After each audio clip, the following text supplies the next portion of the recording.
Good evening. I'm Tom DeLaire. I'm the interim dean of the McCourt School. And for those of you who are here for the first time, welcome to our beautiful new home on the Capitol campus.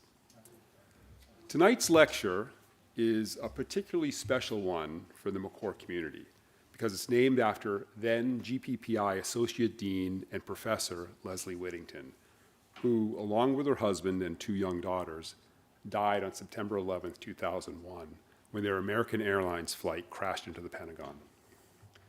The Whittington Lecture and Scholarship allow us to celebrate Leslie's memory, her passion for teaching, and her service to our community.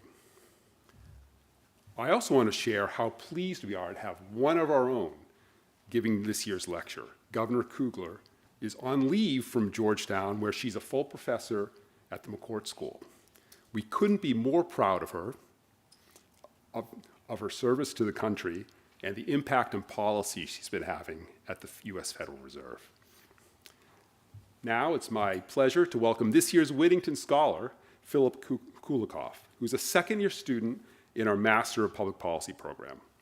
Philip came to the McCourt School from North Macedonia, where most recently he served as program manager, spearheading advocacy campaigns to improve the well-being and rights of young people nationwide. Prior to that, Philip was a USAID fellow implementing a small-scale initiative to help combat misinformation. Philip is very active here at McCourt, serving as vice president of the McCourt School Student Association, and he is focusing his thesis on whether a lower voting age could affect young people's trust in political institutions. So please join me in welcoming Philip to the stage to introduce Dr. Kugler.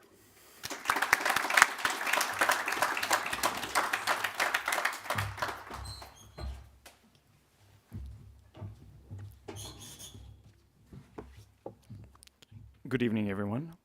My name is Philip Kulikoff. I'm a Master of Public Policy student and a member of the class of 2025. And it is my honor to introduce our 2025 Whittington Lecturer, Governor Adriana D. Kugler. Governor Kugler took office as a member of the Board of Governors of the Federal Reserve System on September 13, 2023, after being nominated by President Biden on May 12, 2023. She was confirmed by the U.S. Senate on September 7, 2023, and in addition to her responsibilities as a member of the board of the Federal Open Market Committee, Governor Kugler also serves on several board and Federal Open Market Committees, including the Board Committee on Board Affairs, the Board Committee on Federal Reserve Bank Affairs, and the Board Committee on Financial Stability. She also represents the Federal Reserve at the Central Bank Governors of the Center for Latin American Monetary Studies. Previously, she served as the U.S. Executive Director of the World Bank, for which she was also nominated by President Biden and confirmed by the U.S. Senate on April 7, 2022. Governor Kugler received the Chase Award for her leadership and contributions to the Multilateral Development Bank's evolution awarded by the U.S. Department of the Treasury. She was also recently recognized as one of the top 500 most influential people in Latin America in 2023 by Bloomberg Linea. Governor Kugler is currently on leave from her position as a full professor of public policy and economics here at the McCourt School. Governor Kugler was vice provost for faculty at Georgetown between 2013 and 2016. In that role, she led numerous initiatives to clarify processes and criteria for promotion and tenure, support faculty development, revamp the new faculty orientation, and develop a new framework for non-tenure faculty. She was also the founder and co-director of the International Summer Institute on Policy Evaluation between 2010 and 2013. I would like to thank Governor Kugler for her time, and I look forward to her remarks.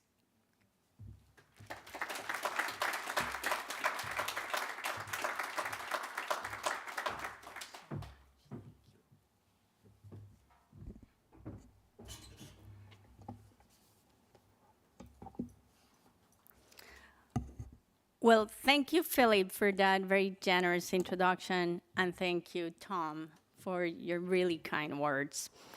Let me just say, I'm so happy to be back at Georgetown, to be here at McCord with so many colleagues and friends, and definitely it's a treasure to be here.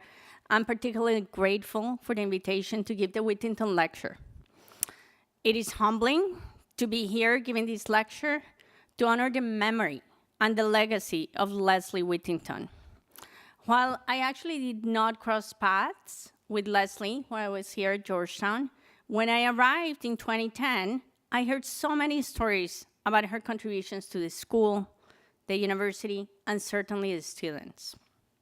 She worked on research about the impacts of economic policies on children and families. So I know for certain that if I had had the fortune to overlap with her as a colleague, I would have benefited greatly from her work and from her presence here. It is also an honor to give this lecture because so many dynamic leaders have come here before to give this lecture. This includes some who have inspired me in my own career, such as Alice Rivlin, who was at the Fed, and Cece Rouse, who was at the Council of Economic Advisors. Today, I will be discussing a topic that has certainly captured the attention of central bankers and the public at large in recent years: inflation and the relationship between inflation and unemployment. But before I talk about a lens through which to think about the inflation experienced during the pandemic and post-pandemic period, I want to first update you with my views on the current outlook for the US economy and the Federal Open Market Committee's or FOMC's efforts to sustainably return inflation to our 2% objective while maintaining a strong labor market. The overall picture is that the US economy remains on a firm footing, with output growing at a solid pace. Real gross domestic product grew 2.5% in 24. Consumer spending continued to drive this solid pace last year. While retail sales posted a decline last month, January data are often difficult to interpret, and it should be noted that this slowdown actually came after a strong pace of sales in the second half of last year. That said, as usual, and as you well know, I pay attention to trends as well as to many indicators to gauge the state of the economy. Employment readings show that the labor market is healthy and stable. Payroll job gains have been solid recently, averaging 189,000 per month over the past 4 months. And this is according to the Bureau of Labor Statistics, or the BLS. After touching 4.2% as recently as last November, the unemployment rate has flattened to 4% since, which is consistent with a labor market that is neither weakening nor showing signs of overheating. Inflation has fallen significantly since its peak in the middle of 22, though the path continues to be bumpy and inflation remains somewhat elevated. Readings last week from the BLS showed that price pressures persisted in the economy in January. Our preferred inflation gauge at the Fed is the Personal Consumption Expenditures, or PCE price index. And according to this index, based on what we know from the CPI and the PPI data for January, it is estimated that the PCE index advanced about 2.4% on a 12-month basis in January. Excluding food and energy, which can be quite volatile, core prices are estimated to have risen by 2.6%. Those readings show that there's still some way to go before we actually achieve the FOMC's 2% objective. Turning to monetary policy, the FOMC judged in September that it was time to begin reducing our policy rate from levels that were strongly restrictive on aggregate demand and certainly putting downward pressure on inflation. We reduced that rate by 100 basis points through December leaving our policy rate at moderately restrictive levels. At our last meeting in January, I supported the decision to hold the policy rate steady. I see this as appropriate given that the downward risks to employment have diminished, but upside risks to inflation remain. The potential net effect of new economic policies also remains highly uncertain and will depend on the breadth, duration, reactions to, and importantly, specifics of the measures that will be adopted. Going forward, I consider it is appropriate to hold the federal funds rate in place for some time, given the balance of risk that we face right now. Yet, I will continue to watch developments very closely and continue to carefully assess the incoming data and evolving outlook as I make my future decisions. Now, turning back to the main topic of this speech, I will start with the core mission of the Federal Reserve: to pursue the dual mandate given to us by Congress of promoting maximum employment and stable prices. We saw firsthand during the pandemic period why the price stability portion of the mandate is so very important. High inflation imposes significant hardship and erodes Americans' purchasing power, especially for the least able to meet the higher costs of essentials such as food, housing, or transportation. As a policymaker and as an economist, it is vitally important for me to have a very good understanding of inflation dynamics and how those dynamics may have evolved over time. This knowledge allows me to pursue the best policies to deliver stable prices while maintaining a solid labor market. 5 years after the pandemic took hold, suddenly, and with little warning, there is a tendency to remember the inflation buildup as a fast and uniform phenomenon. But that was not the case. Inflation stemming from the pandemic shock came in waves. Today, I will first describe the different waves of inflation experienced in the pandemic period. Then, I will invite you aboard the sailboat that we will use to navigate those waves. You can call it the SS Phillips curve.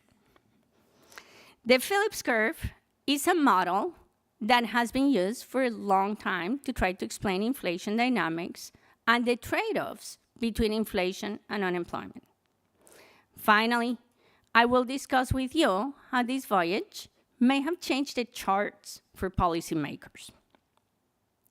Before the COVID-19 pandemic, the US and much of the world's developed economies experienced a prolonged period of long inflation. Then, when the economy broadly shut down in March and April of 2020, the US experienced a period of deflation. But by the middle of that year, we saw that the first of several waves of inflation began hitting the economy's shores. The first notable wave of inflation came from food prices. With many restaurants closed and people fearful of gathering, consumers pivoted their spending to grocery stores and online grocery delivery to meet their families' needs, with some, including yours truly, stockpiling essential items because they, or I should say we, feared more shortages to come. This jump in demand was met with snarled supply chains for food processing and groceries. Annual food inflation reached a first peak of 5% in June 2020. There was a second food inflation wave, which came with the onset of the Russian invasion of Ukraine in the middle of 2022. Beyond the cost alone, grocery prices are an important determinant of inflation expectations for consumers, since food is purchased very frequently. Another wave of inflation came from goods other than the food and energy part, what economists call core goods. In the years immediately prior to the pandemic, goods prices were not significantly a source of inflation. In fact, during the expansion from 2009 until 2020, core goods inflation declined by 0.5 percentage point annually on average. However, once the pandemic took hold, consumer demand rotated from services to goods. At the same time, additional supply chain issues arose, including closed factories and disrupted ports. You all remember that. As consumption rapidly shifted towards goods, their prices rose sharply. Core goods inflation picked up sharply in the spring of 21 and reached a peak of 7.6% in February 22. This was a notable development because during most of this century, goods price inflation offset price increases in other categories and thus kept a lid in overall inflation. A third wave of inflation came from services costs ex housing, or services costs excluding housing. During the start of the pandemic, millions of Americans lost their jobs and many left the labor market, with some retiring and others fearful of being exposed to the virus. When the economy began to reopen from shutdowns, demand for workers rose faster than the supply. As a result, the labor market quickly became very tight. To attract workers, employers had to raise wages, and to offset that expense, many also raised prices. Given that labor is the most important input into the production of services, core services inflation ensued, reaching a peak of 5.2% in December 21. Core services inflation stayed persistently high until they began to turn down in February 23. The fourth and final wave of inflation I will discuss came from PC housing services inflation. During the pandemic, as you remember, many Americans reassessed housing choices, including those who preferred to move to detached homes in the suburbs from multifamily dwellings in the cities. The supply of housing has long been constrained, so when a further increase in demand met limited supply, prices rose. Housing inflation rose to a peak of 8.3% in April 23. The run-up in housing inflation came more slowly, but it is also a component most slowly to abate. This is an area which experienced the so-called catch-up inflation, as inflation rises and falls slowly because rents are resetting frequently, usually only once a year for most renters. For the remainder of this discussion, I will discuss mainly core inflation, including core goods and core services inflation. My objective here is to discuss several additions to an augmented Phillips curve model that allows us to capture the dynamics of those waves we just encountered in our journey.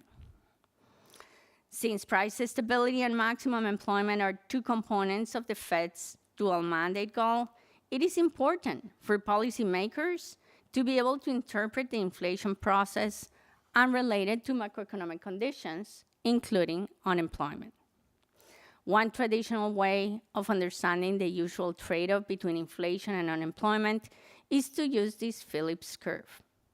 It was first employed by New Zealand economist A.W. Phillips in 1958 to describe a very simple relationship between wage growth and unemployment.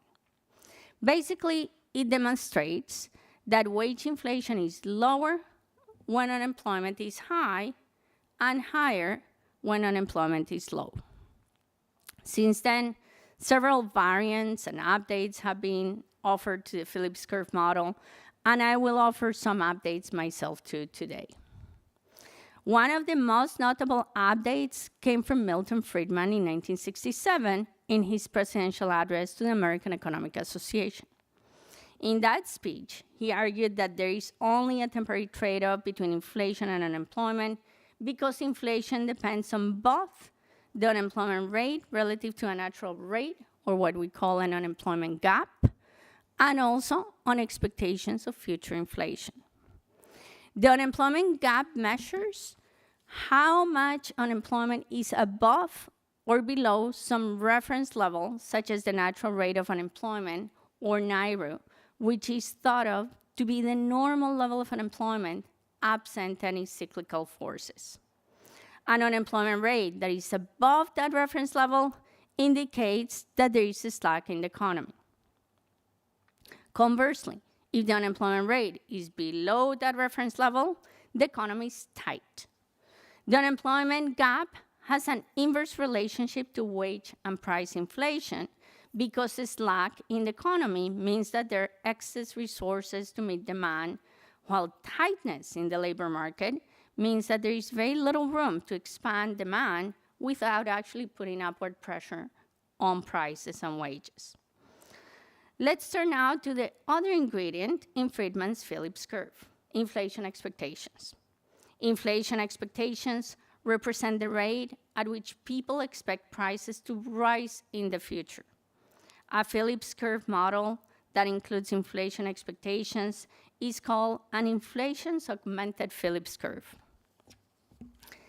The idea behind adding inflation expectations to a Phillips curve is that workers care about their inflation-adjusted wage over the course of a period of employment when bargaining their pay, rather than just about nominal wages. Meanwhile, price-setting firms care about the relative price in pricing their products. Both sets of agents must forecast in the best possible way the path of inflation to efficiently bargain their wages or set their prices. In other words, both parties form expectations about the general price level, and these expectations will feed back into the inflation process. Friedman assumed that inflation expectations respond to lagged observed inflation, or what we call adaptive expectations. And when that is so, it provides a mechanism for inflation to actually be persistent. This view captured inflation dynamics in the 1970s and early 1980s fairly well. But it was broadly not applicable for the period since the late 1980s through the 2009 period, often called the Great Moderation. Rather, looking at inflation dynamics over an extended period, inflation appears to be more strongly related to long-run inflation expectations rather than to lag expectations or short-run inflation expectations. Monetary policy can certainly play a role in setting long-run inflation expectations. Both wage setters and price setters form their inflation expectations in part from their beliefs of the central bank's inflation goal. When long-run inflation expectations stay actually close to the central bank's goal, we say that inflation expectations are anchored at that goal.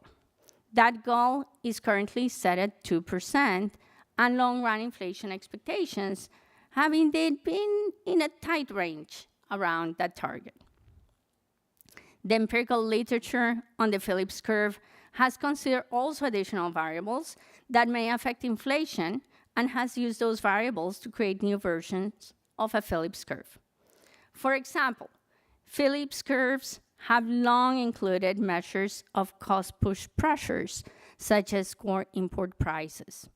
These cost pressures more fully capture shocks to firms' costs coming from global price pressures and not captured by other measures of slack, like the ones I talked about before.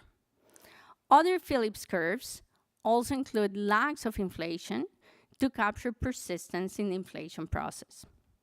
So to summarize, the empirical literature has come to the conclusion that inflation dynamics can best be captured by a Phillips curve that includes lags in inflation, long-run inflation expectations, a measure of slack, as well as import and energy prices as cost-push pressures.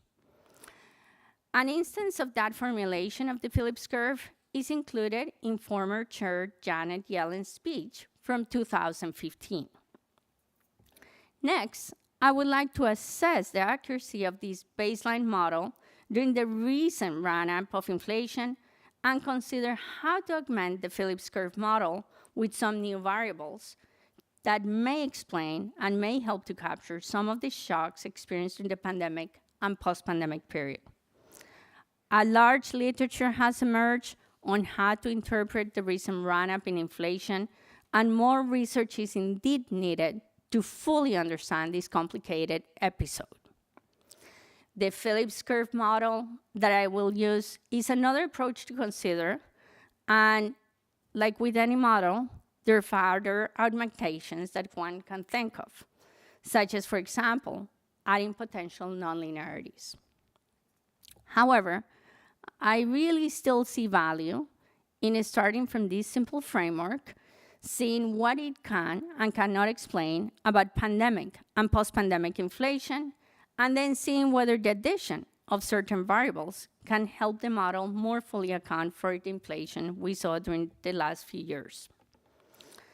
As I just explained, the Phillips curve model allows flexibility in the choice of variables, but economists employing the model must decide how to weigh these variables, as those weights must be chosen in some way.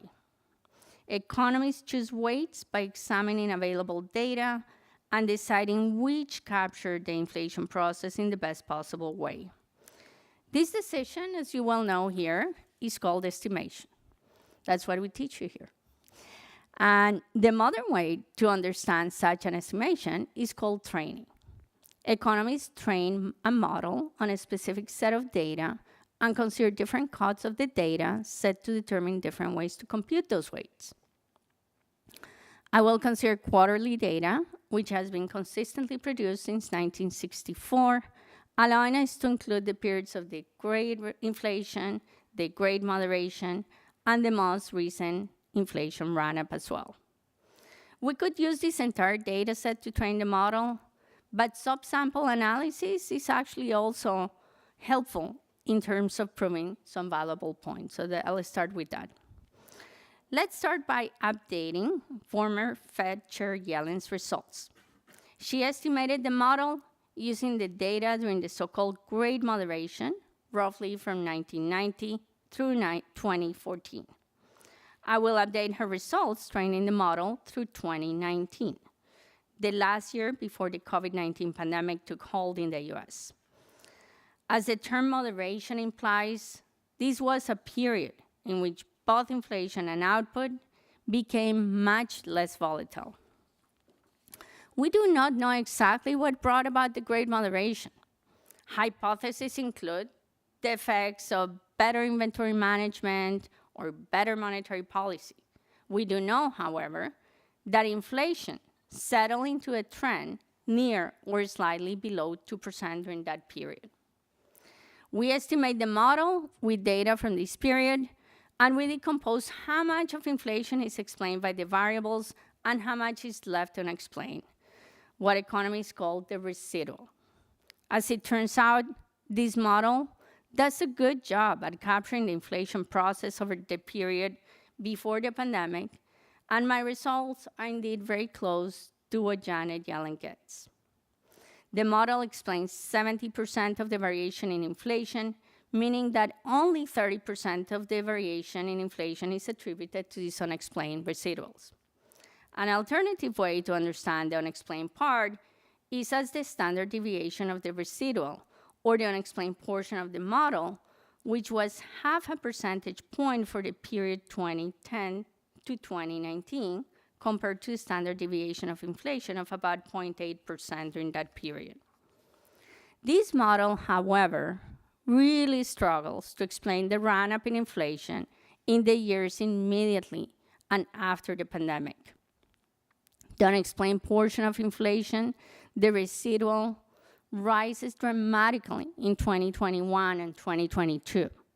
In 2021, the unexplained portion is almost 2 percentage points, and the following year, it is 1.5 percentage points. So perhaps we should not be surprised about this outcome, right? This year saw inflation reach a 4-decade high after all, but the model has been trained on a great moderation sample that saw a relatively quiet period of inflation. The results are in fact more encouraging if instead we also include data from the previous period of significant inflation and train the model on data starting in 1964. Intuitively, it makes sense that including a period with persistent inflation like the 1970s might help us better understand another inflationary episode. I stop at 2019 because I want to see if training the data from the previous 55-year period can explain the post-2020 inflation. The model captures more of the most recent run-up in inflation when using the longer period of analysis. The unexplained residual drops to about 1.5 percentage points in 2021 and to a bit above half a percentage point in 2022. Allowing for greater persistence in inflation allows an inflation equation to fit the pandemic period better, though it does not settle the question of whether the pandemic inflation was caused by a large and persistent shock or set of shocks, or by a large shock and a persistent inflation process. For example, because of greater feedback between wages and prices, as I discussed before, happens with housing inflation, this catch-up inflation that I mentioned before. To improve the model further, it would be useful to include additional variables that could better capture the overheating of the economy. In what follows, I include variables that might account for factors experienced in the most recent bout of inflation, such as very tight labor markets and supply chain snarls. As I mentioned before, the very tight labor market was an important contributor of inflation in recent years, especially for services inflation. Yet the weight on the unemployment gap in the Phillips curve for the most recent period is really small. This measure of slack has become less and less important over time in explaining inflation, except during selected episodes, such as in the aftermath of the global financial crisis, which was characterized by a sluggish recovery. Outside of that episode, and very few others, the Phillips curve places little weight on the measure of slack in explaining inflation or the Great Moderation, including during the recent run-up. This is also a reflection of trading the model over the Great Moderation, in which inflation has moved fairly tightly around a very flat trend. Notice that it would suggest a very flat Phillips curve or a big penalty in terms of unemployment to reduce inflation by just a bit. Instead, I focus on another promising alternative measure that I have paid a lot of attention to since I was chief economist at the Department of Labor, and again since I joined the Board of Governors, and that I am very familiar with as a scholar of labor markets. Such measure is the ratio of vacancies to the level of unemployment. In effect, the ratio measures how much competition there is for a given job or the tightness of the labor market. Labor is an important input into most production process, and thus tightness in the labor market is closely related to price pressures. I use the standard version of this ratio that measures job openings from the Job Openings and Labor Turnover Survey, or JOLTS data, as the numerator, and the unemployment level from the Current Population Survey, or CPS, in the denominator. This allows me to use data all the way back to the 1960s. The vacancy to unemployment ratio as a measure of slack is more effective at explaining inflation than the unemployment gap I mentioned before. Importantly, it captures a larger weight of the inflation dynamics during the recent run-up. In addition, the role of inflation lags, as I mentioned before, diminishes some relative to the baseline model. This represents an interesting result because it really offers a larger role of heated labor markets in explaining the run-up in inflation. My results actually echo those that find that the vacancy to unemployment ratio is a helpful measure of slack to consider in out-of-sample forecasting exercises. Now, although the vacancy to unemployment rate offers a better measure of slack and supply chain measures due to labor shortages, that measure does not necessarily capture supply chain snarls whose roots lie outside of the labor market. As I mentioned earlier, there were substantial supply chain disruptions during the past few years that came at the same time as a strong demand. That resulted in material and labor shortages. Attempts at quantifying supply-side disruptions have been around for some decades now. I rely on a new monthly shortages index created by a team of Fed board economists and researchers, which relies on textual analysis to scan news articles for sentences that include the words labor shortages, material shortages, and food shortages.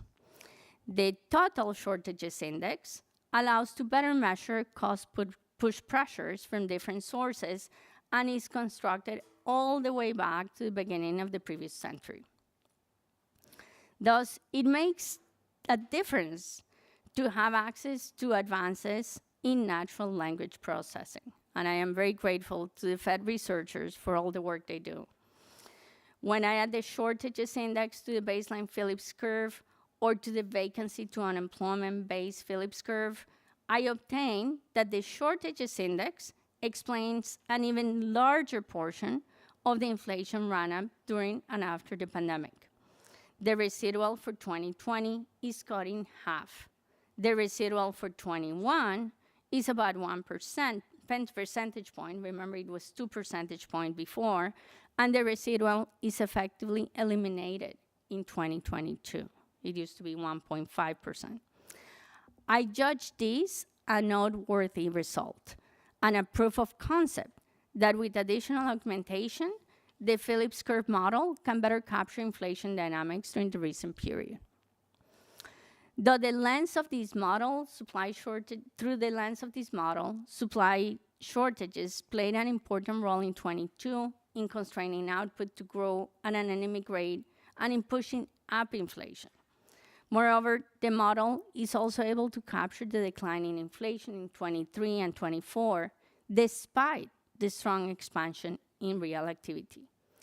I view the shortages index as a powerful indicator of the nonlinear effects stemming from a compounding of the contemporaneous interactions of demand and supply bottlenecks. I have offered additional variables to account for a measure of slack as it relates to labor supply and material supply.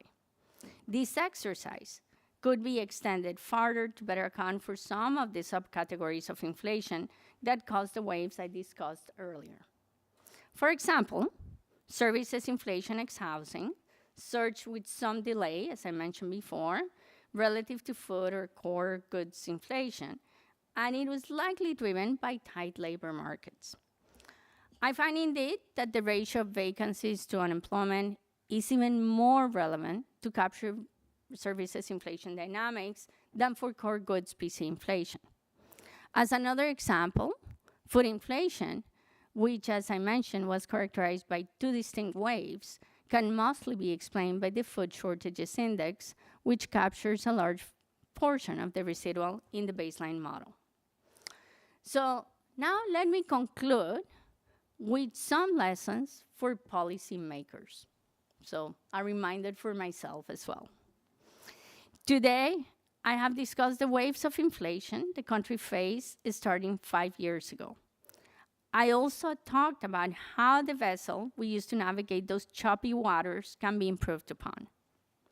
As I conclude, I want to discuss with you how central bankers might recalibrate their compasses based upon what we learned from considering these augmentations to Phillips curve models. I think a clear lesson is that no single model alone can give a policymaker an understanding of every possible state of the economy.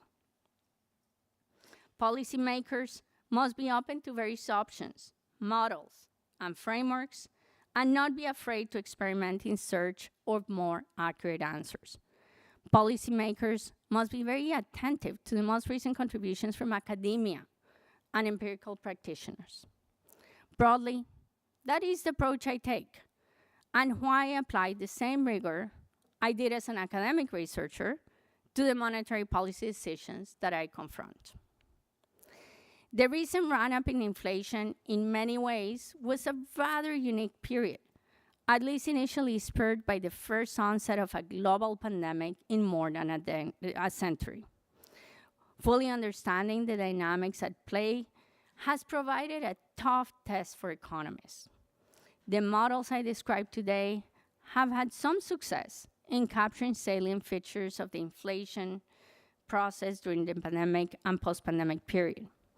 I hope this illustrates how difficult it is to forecast inflation in real time. Another lesson to be learned from this experience is that the feared harsh trade-off between unemployment and inflation, one that requires really large costs in terms of job losses and reductions in income in order to reduce inflation, did not materialize in the years immediately after the 2022 inflation peak.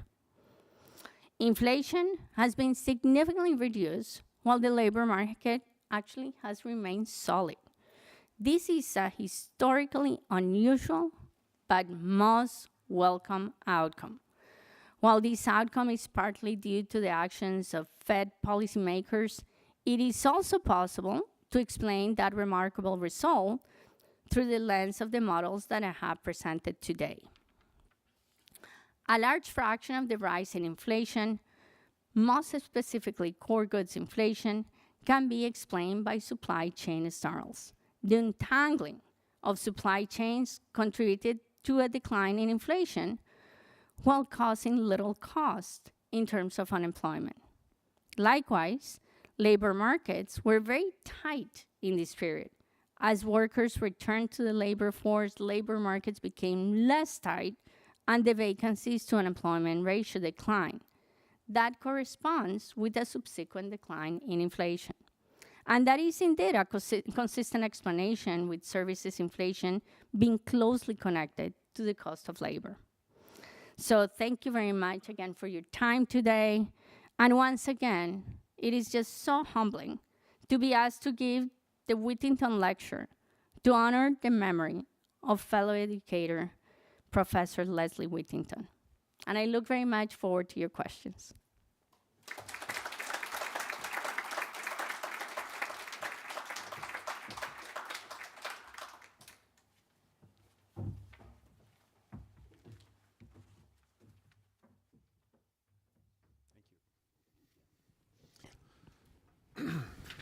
So I'm going to kick off the question and answer session. But I want to remind the members of the audience, if you have a question, if you could start to line up behind the microphone there. And when you do ask a question, if you would please introduce yourself. Keep your questions relatively brief, and that way we can have as many questions as possible. So thank you. So first, Adriana. Governor Kugler, you've had an impressive history-making career as the first Latino policymaker at the Federal Reserve Board.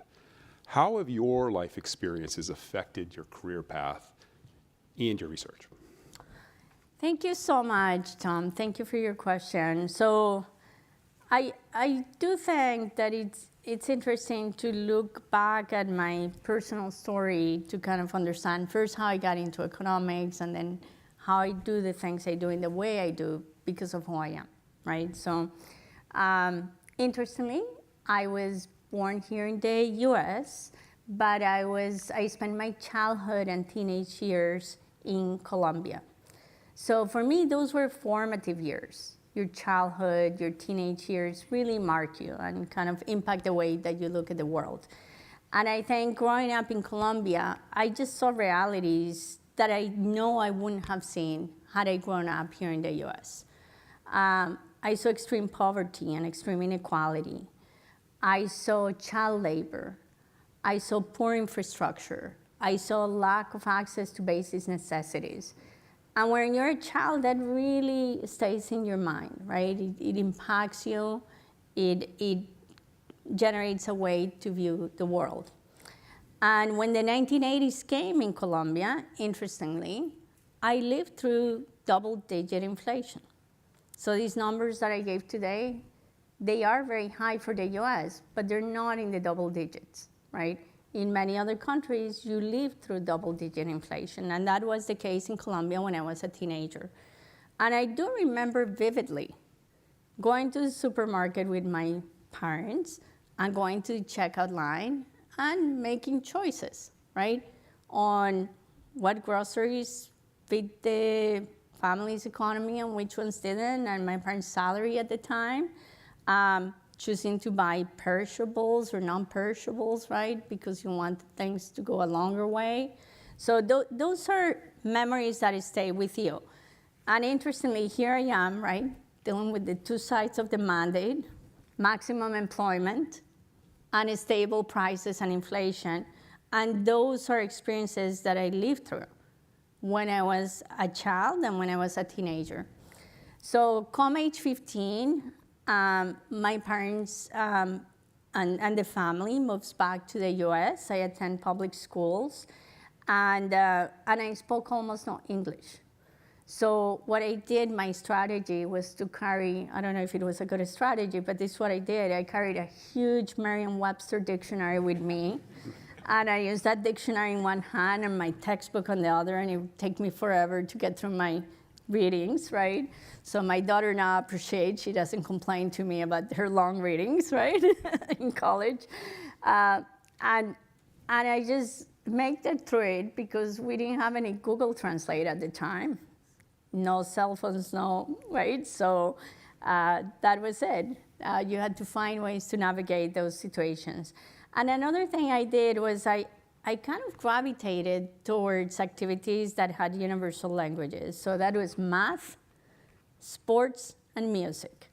So I was okay in sports. I played soccer, volleyball, I did track and field. I was all right. I cannot say I was great, but I did it. And music, I was okay at. Math, on the other hand, I loved. That was my thing. So come the decision to go to college, I figure I'm very good at math. I care about these social issues that I had grown up with. And I decided that economics was for me. And during my undergrad, I came to realize that there were especially women in my life that I saw were not being recognized in the way that I thought they should, given how bright and how impressive they were. And I decided for myself, what I want to do is attain the highest possible level of education. So I want to get my PhD. So that may give me a chance to actually go a little farther. And that's what I did. And fast forward, here I am, 28 years into an academic career on leave from Georgetown, but it's still very much wearing my academic hat, as you saw. And I was vice provost at Georgetown, and I have held 3 important roles as a policymaker.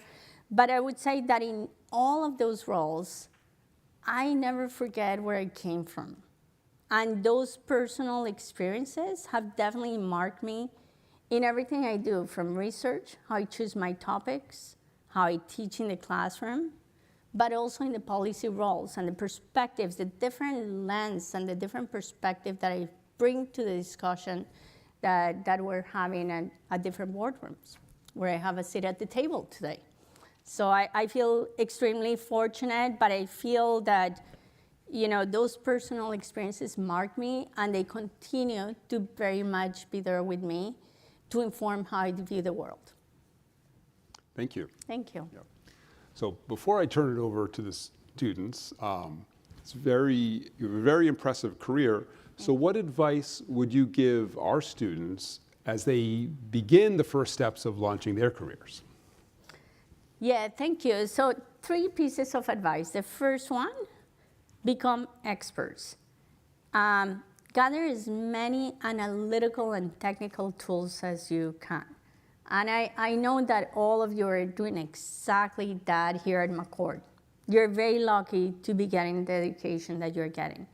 So I know that's already happening, but beyond that, I encourage you to think of yourself as a lifelong learner. You don't stop learning the day you leave McCord. You will continue to learn on the job. It's important to continue to learn new tools, to learn from your colleagues at work, and to continue to think in that fashion.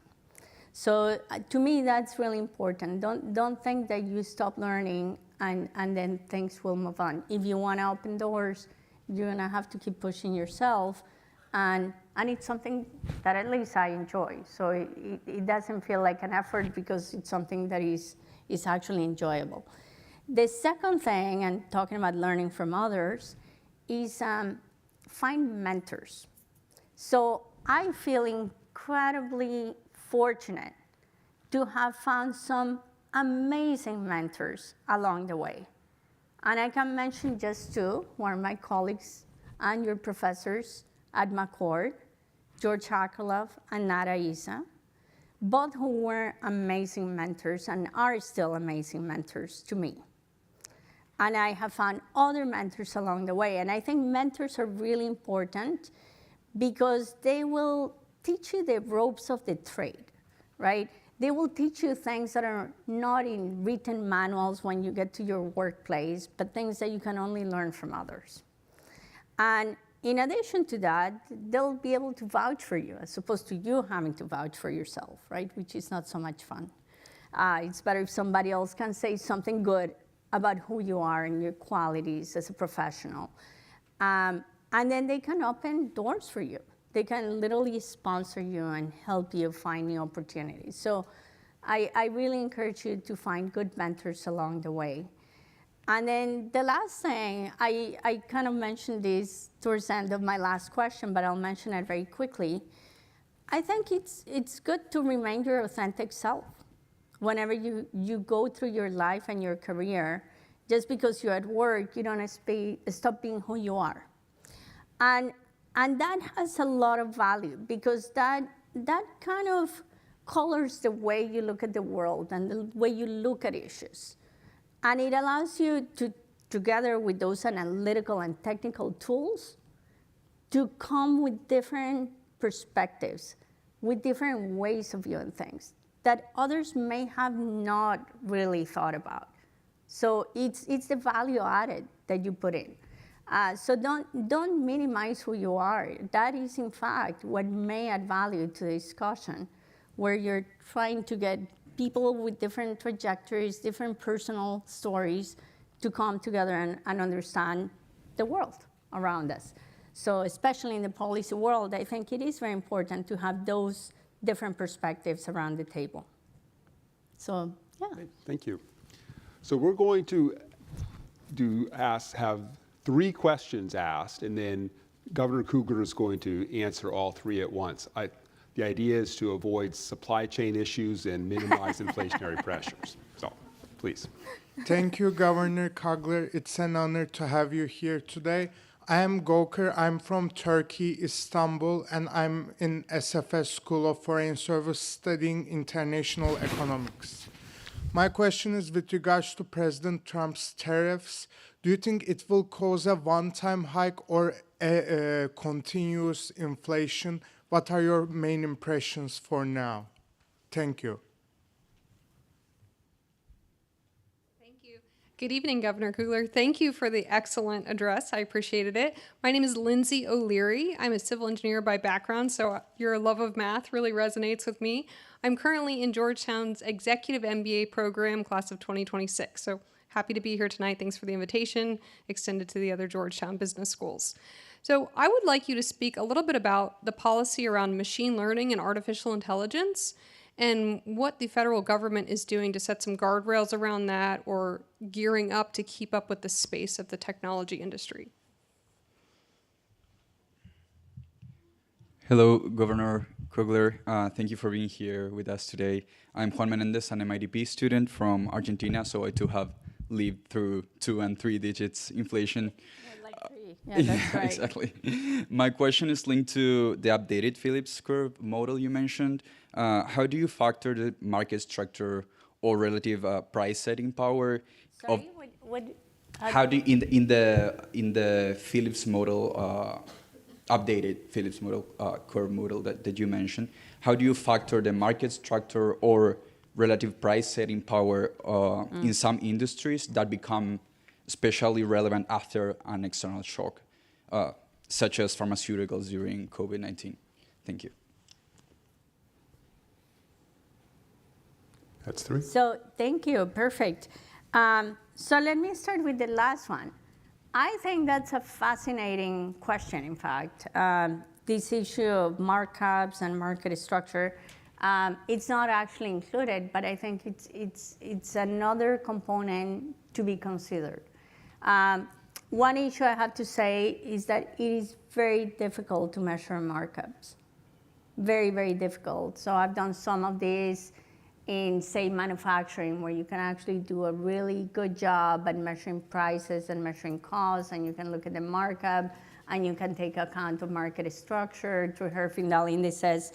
In other areas, it's a lot more difficult, but I think your question is a fascinating question and one that could be considered further. So the question, and I like the question that was asked first, and how you ended the question of your main impressions for now, right? Because that is the key. I think there is a lot of uncertainty right now, right? So as you well know, we at the Federal Reserve, we don't opine, we will not give our own views about tariffs and tariff policy. What we do is we look at the potential impacts of those policies on our mandate, and in particular in prices and inflation, and also on maximum employment. But the key is that right now, things are still quite unclear and quite uncertain. So what do we have so far? We have a 10% tariff on China. We have a 25% tariff on steel and another 25% tariff on aluminum. So those are the and those will go into effect on March 12th. That's as far as we know now. And we know a little bit about reactions from China, potential retaliations, which has been pretty measured.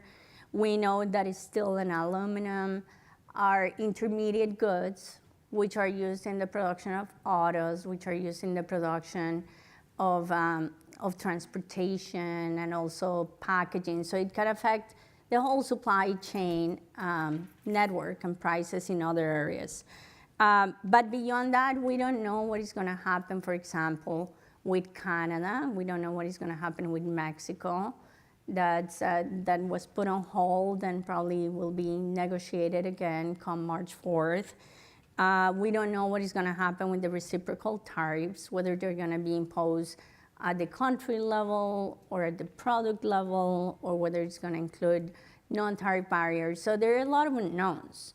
So the best we can do is kind of think about what we have right in front of us. And so far, even one of those parts, the 25% on steel and aluminum, has not even been put into place. It will become implemented in March 12th.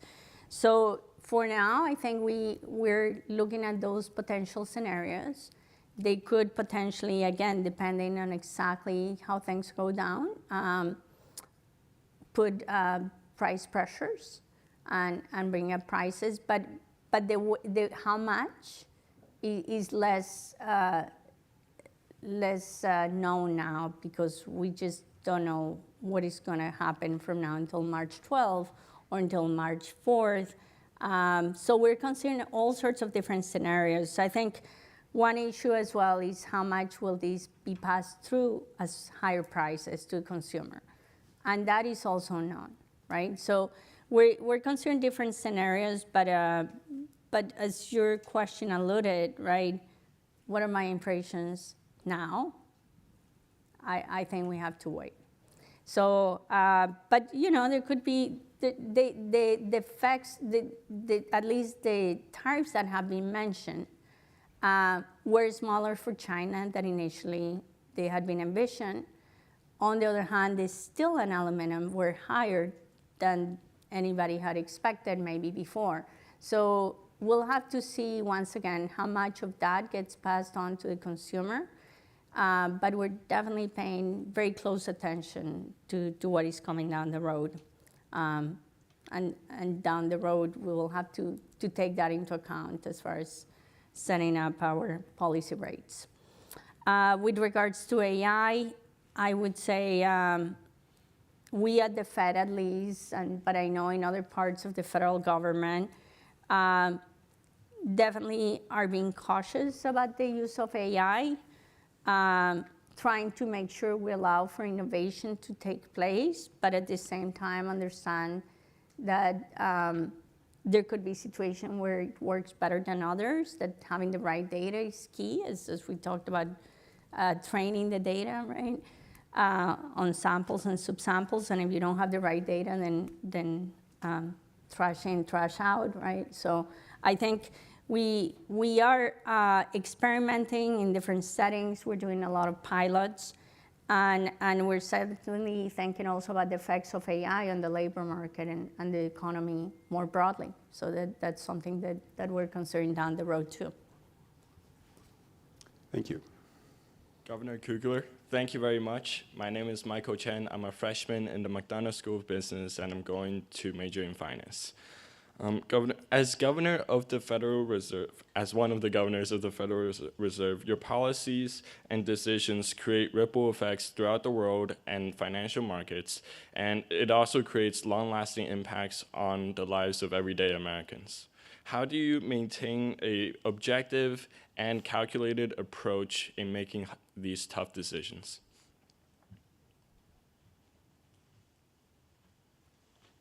Hi, I'm Jack Parsons. I'm also a freshman in MSB, and I was wondering what the like in the past year with the FOMC, what the discussion has looked like with easing quantitative tightening. Thank you. So hello, my name is Chunho. So I'm from South Korea. I've been working at the central bank for 10 years. So as a central banker, it was really an honor for me to meet you, and thank you again for giving us to meet you.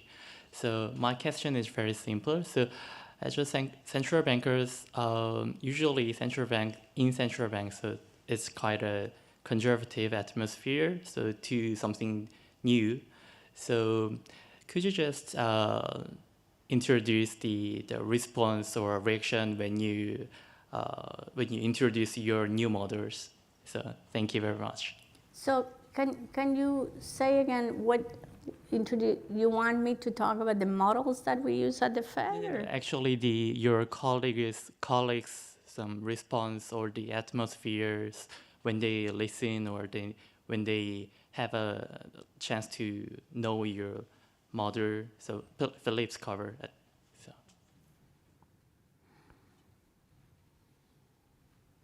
Go ahead. Yeah. Okay. Some easy ones there. Yeah, you think so? Okay.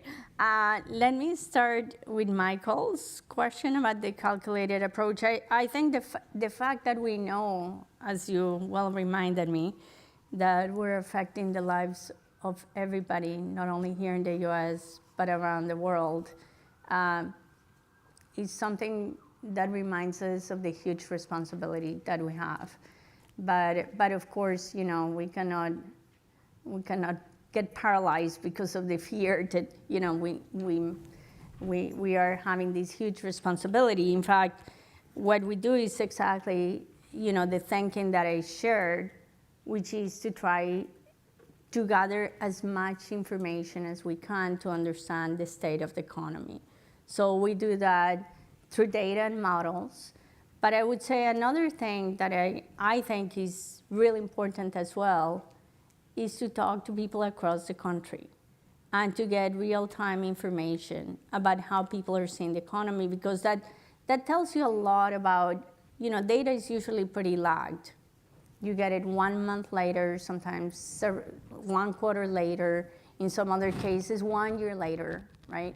So you want to know what is happening now. And so it is actually really critical to talk to people about how they're viewing their conditions as we speak, and what risks they face. So we do that a lot. And I think, listening to each other, talking to experts outside, that's another thing we do.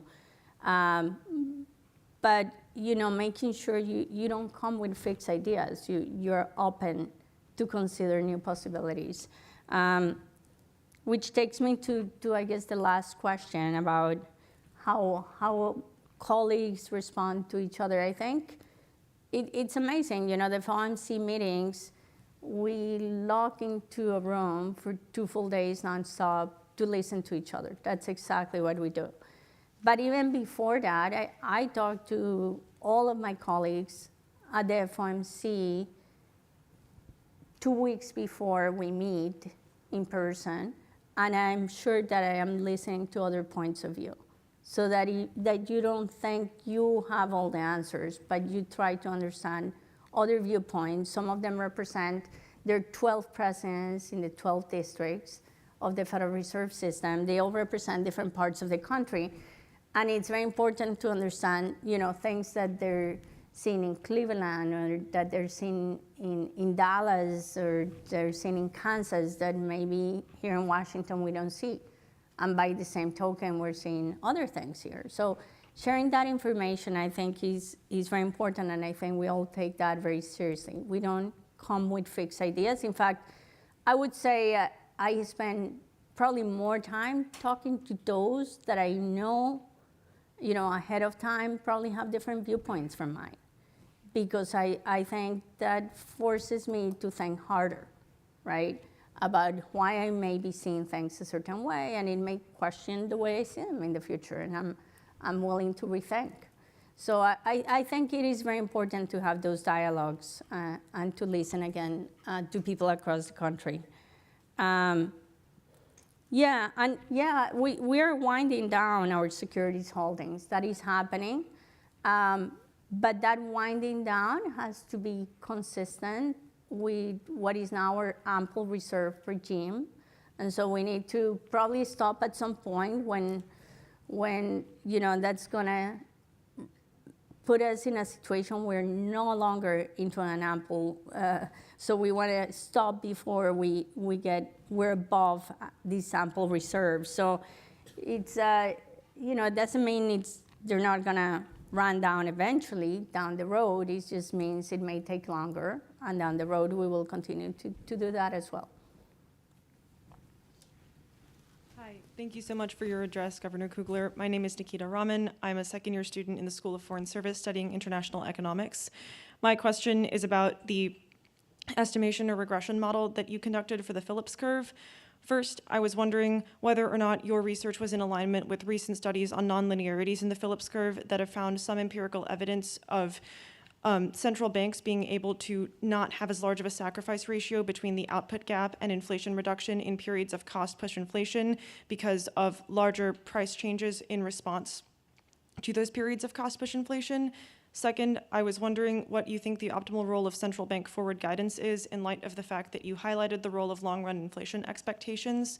Given that in periods of high rate volatility, central bank forward guidance has outsized significance, but central banks must also be careful not to tie their hands. I was wondering how you think Federal Reserve governors should balance that. Thank you so much.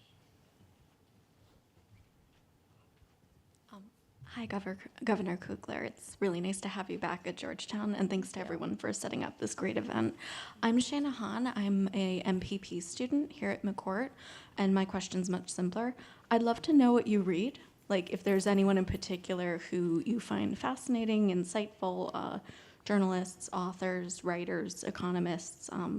I just want to know what you read. Thank you. Hello, Governor Kugler. My name is Abadat. I'm a data science for public policy student at McCourt. I had a question regarding your statement on unemployment. As you had mentioned that the previous administration and every macroeconomic indicator says that employment levels are relatively high, unemployment is low, and most economic indicators do indicate that is true. But in many cases, the lived experience of people is that finding a job in this market has been quite challenging. So I was hoping you could speak on maybe the disconnect between expectations of job seekers and perhaps what indicators might not be able to capture. Thank you.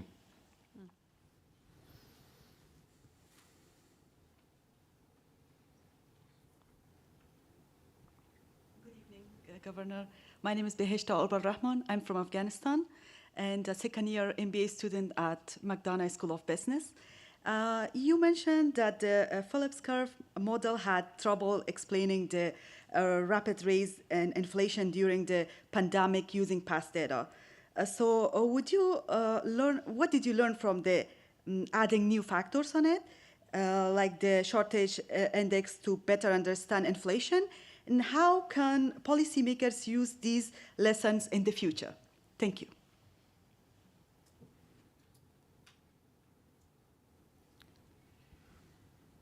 Thank you, Governor Kugler, for your remarks today. My name is Asha. I'm a sophomore at the college and soon to be the first cohort of undergraduates at the McCourt School. And I was wondering, if you could speak a little bit about layoffs, specifically the ones that we saw in the pandemic, in the technology sector, and then the ones that we're seeing now in the federal government in the name of efficiency. I was wondering if you think it has any monetary policy impact, or if not, or whether the concept behind it, efficiency, will have some in the future. Thank you so much. So let me start with the very first question, I guess, on the nonlinearities. I guess the idea is whether if you have these nonlinearities, that you may have a very steep part of the Phillips curve and a flatter part, right? If you just calculate, assuming that the relationship is the same throughout, then you get this very flat Phillips curve that I mentioned before. So I think what we have seen is that we're probably have been in the steep part of the Phillips curve. So there are different factors that could account for that. One is, for example, the increased efficiency in the labor market, improved matching in the labor market that we saw during the past few years. Another one is the one you mentioned about the possibility of adjusting prices more quickly, though we have seen some persistence there that didn't actually happen during the first period of these waves. And then there's the interaction that I mentioned, which is why I thought it was very, very important to include the shortages. The fact that when you have a very constrained supply, the way we did early during the pandemic and post-pandemic period, you're kind of in the very steep part of the supply curve. You're kind of in this part here, and then demand goes up and down, so prices go up and down, but the amount that you produce is not changing. And when demand comes down, the way it did at some point, for goods at least, and shifted back to services, then you move down, and you don't have a sacrifice ratio the way you usually do. So there's some good explanations by now, but they were not so evident when the pandemic started that this is what was going on. So that takes me to one of the other questions which was asked, right? How can we use this for the future? Now we know we should be including these things. I mean, obviously, the period of the pandemic was unprecedented, but shortages of labor continue to exist, and they may be more prevalent in the future again. So including these other factors will help us better predict, right? You have these residual that I mentioned before. It will help us to better predict what to expect later on if we add these additional variables. Then there was the question about the unemployment being low, but still people feeling like they're facing a challenging environment, and I think that's exactly right. I think, if we look at the data, in April 23, the unemployment rate was at 3.4%, which is at one of the lowest levels it had been since 1969. So in a long, long time. So that did happen at a time when the inflation was being brought down. So that's quite impressive, that combination. Now, it went up from that 3.4 to some 4.2% last fall. So people were feeling it. Those people who were not able to find jobs or were being laid off either way, right? They were feeling it, and certainly the labor market has become tighter, less tight. So, and it's been more difficult to definitely find jobs. But I would say that what is true that has been very different this time around, there have been a couple of things. First, most of that rebalancing between demand and supply of labor has happened because people are not hiring as much, and not so much because people are being laid off. Sure, there are some people being laid off, but it's remained fairly subdued. I look very, very closely, believe me, at all sorts of measures of layoffs. I am certainly looking at them like a hawk every day. I have a dashboard to make sure that something that we may expect may be coming may already be, right, simmering there. So I pay a lot of attention, but it's remained fairly low. Sure, for those who lose their jobs, that's still very hard, right? So I'm not denying that that's hard on those people in those households that are facing those situations. But we're at a 4.0 unemployment rate, which is by any standards a low unemployment rate. Now, the second thing that was true during this recovery after the pandemic is that real wages went up for the first time, especially for those at the lower end of the distribution, for the poorer households and poorer workers.